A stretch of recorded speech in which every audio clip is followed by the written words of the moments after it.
Okay, welcome back.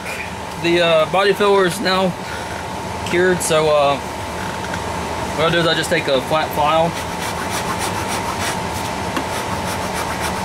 just run through there,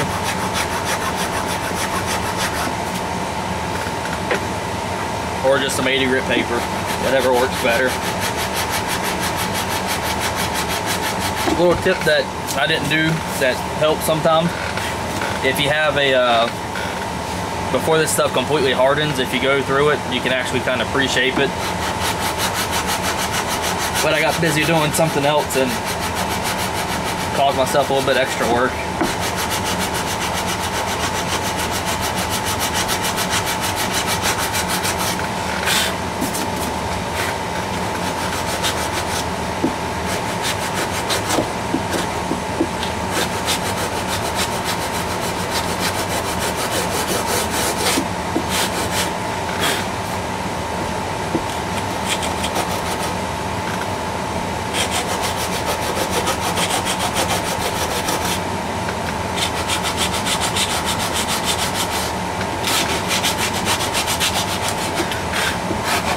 What I'm doing now is just going and kind of giving the side outline that I want it to have, or the profile.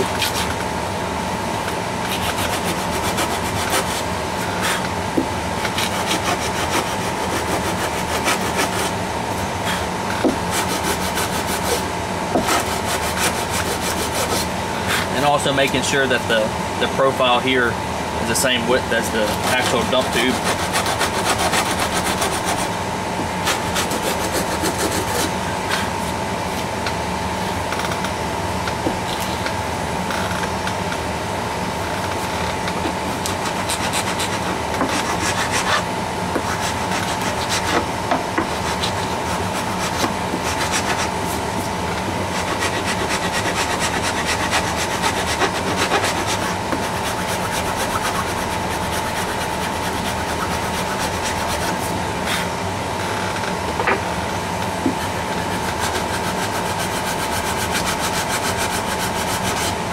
Now it's just a matter of working the body filler with combination sandpaper, files,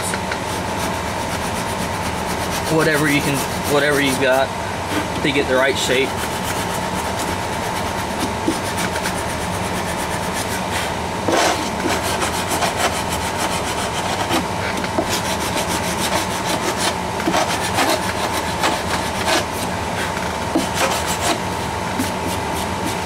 Get the brass tube, don't worry about it. You can polish it out.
Remove the tape, And what you've got is a fillet for fuel dump tube. It probably notice it's not perfect. It's got a little, it's got a little divot in it from where the body filler had an air bubble. But I'm not concerned with that because this whole thing is getting covered with the litho-plate sheets anyway. So there's no reason to be completely really anal about it. Just kind of get it to where it looks right and just leave it alone. Then I hit it with a little bit of, I think there's a 220 grit side on this side of the sponge. That way it's nice and smooth.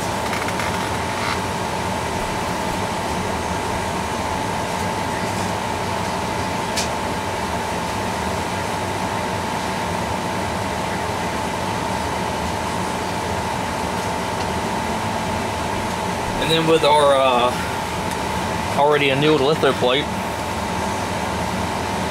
we'll go ahead and make these two panels. Again, I'm just gonna put it in place with my fingers and push it down where it needs to go using the dowel, the same dowel that I use on the NACA ducts to help get it nice and tight there in the center or the edge of the tube and the fairing.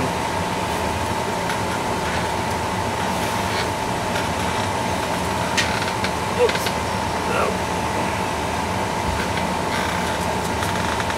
And you notice I didn't tape this one in place.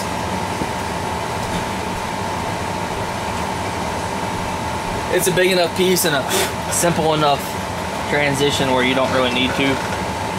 Then I'll take the roller and help get the panel back shaped again as well.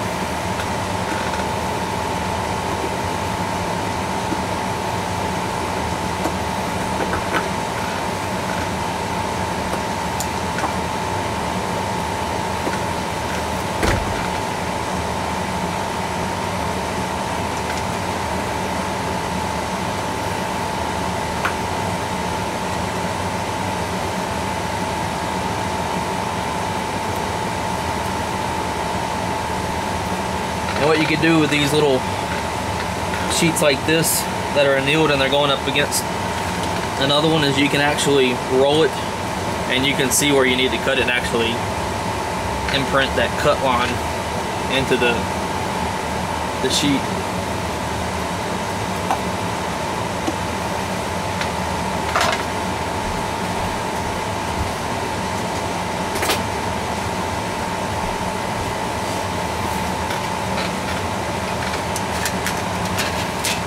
Gonna make it a little smaller to make it easier to deal with and work with.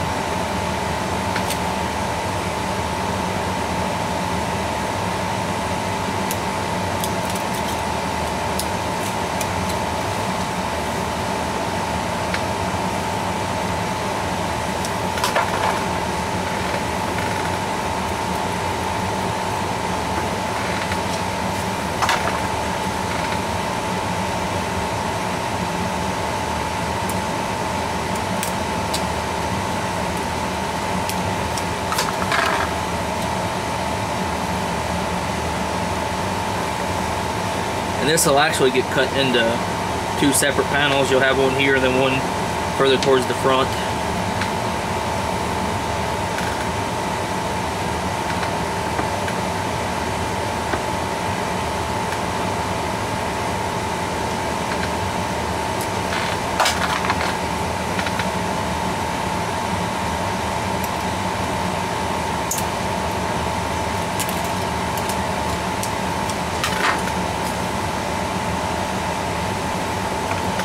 So there we have it, the fuel dump tube and the two fairings that, or the two panels with the fairing integrated in there with it.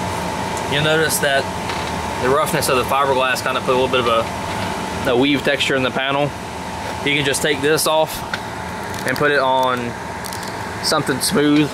In this case, I'll use a paper cutter. And you want to be careful you don't roll out the detail from the fairing and all, and the actual curve that they got rolling it around the beaver tail. Like I did just there.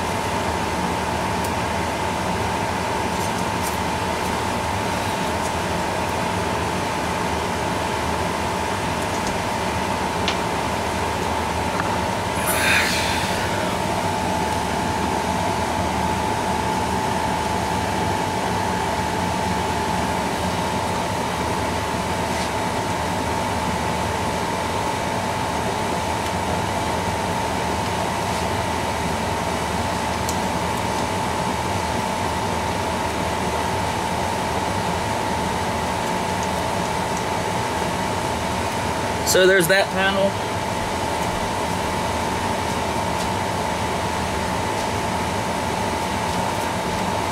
And I said that these actual get cut into two. That line goes right through here.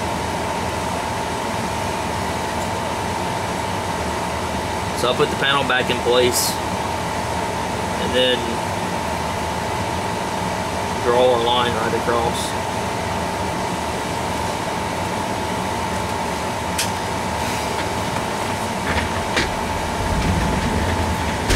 Now, for those of you wondering how I get the screw detail in there, I'll take this panel and the whole camera and everything over back to the table. I don't think I've shown any of the bottom of the detail on any of these videos. So before we get started on the screws, I'll show you the fuselage bottom. See here, we've got the nose gear doors. They have the four portions for the main, and then the little the strut, or the trailing strut there, and it's also got the vents on it. You got all the hatch panels and hatches on the bottom of the nose, the wells for the missiles, inlet ducts. For those of you who are interested in purchasing one and doing EDF, it's 6 inches by 5 inches, so 13 square inches. That way you guys can figure out the FSA for different EDF units and everything. Again, going down the bottom of the nacelles, more panels, a little opening here. The full scale, this is what they call this is the opening for the gotcha brace or arm off the main gear. It's kind of a little arm that as the gear started compressing, it would fold out into here and it would actually grab hold of a casting in here, so that we keep the gear from getting bowed outwards as the airplane landed on the carrier. Again, more panels, static lines, more panels, the feathers, or the little fingers between the fuselage and the carbon portion of the exhaust, lower speed brakes, chaff and flare dispensers, more panels, a couple of larger NACA ducts. So I mean, there's a lot of detail in the thing, if you haven't figured it out already. Get the tripod set back up,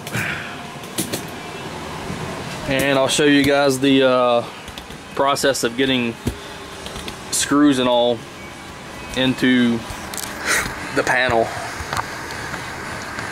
Since the panel is already annealed, you don't have to use quite as much force as you would if it wasn't, but we'll get to that here momentarily. You can also see the plywood disc I made for the exhaust nozzle portion of it. So there's our fairing, panels and all.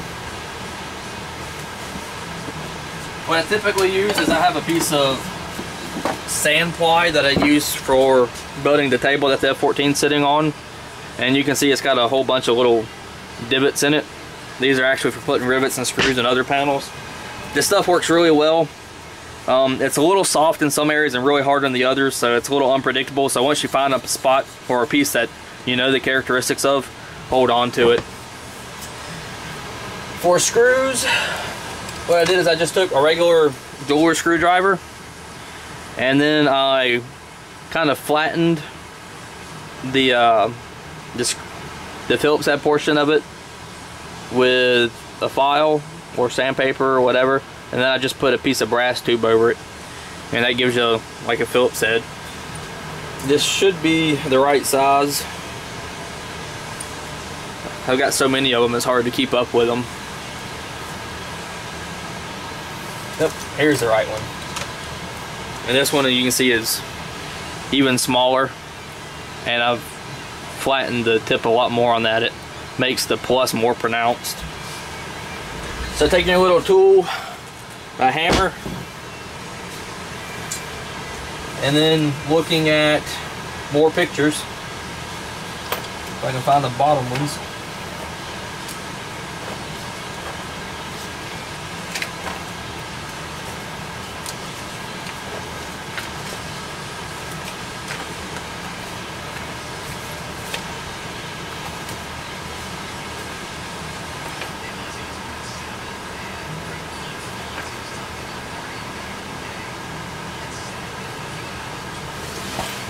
And here, more pictures. We will take our little panel here, and it appears that there's only screws on this portion of the panel, and the other one is permanent.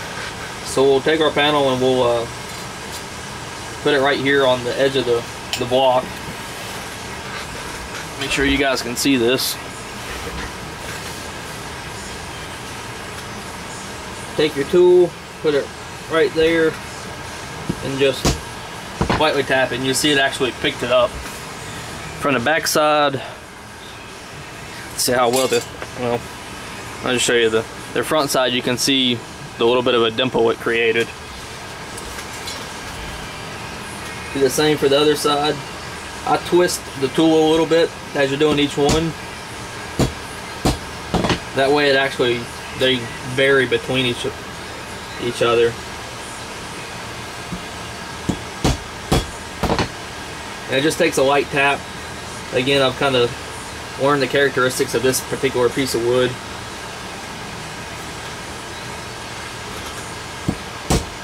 And you notice I'm just kind of eyeballing the spacing of them, just keeping them consistent.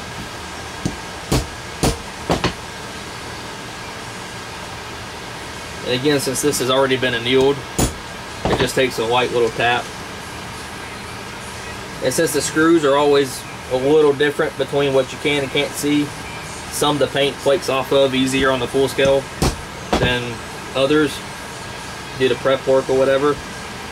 You can vary it's not really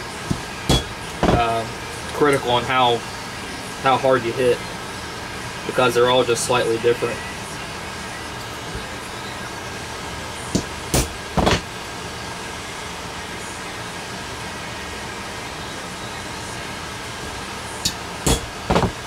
And while you're also getting the spacing between them, you actually have to make sure the spacing from the edge of the panel is the same as well.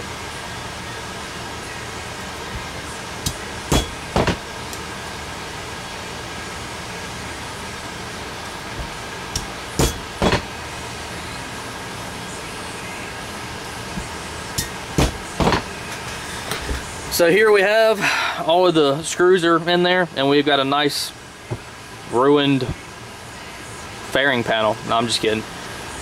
What we'll do now is just take the panel, put it back on the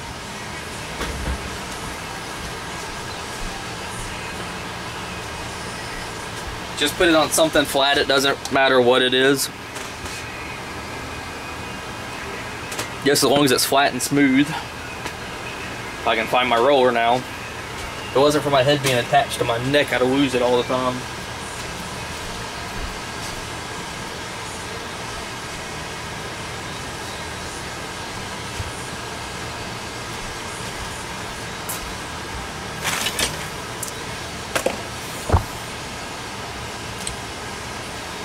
You guys probably see it and you're laughing at me right now.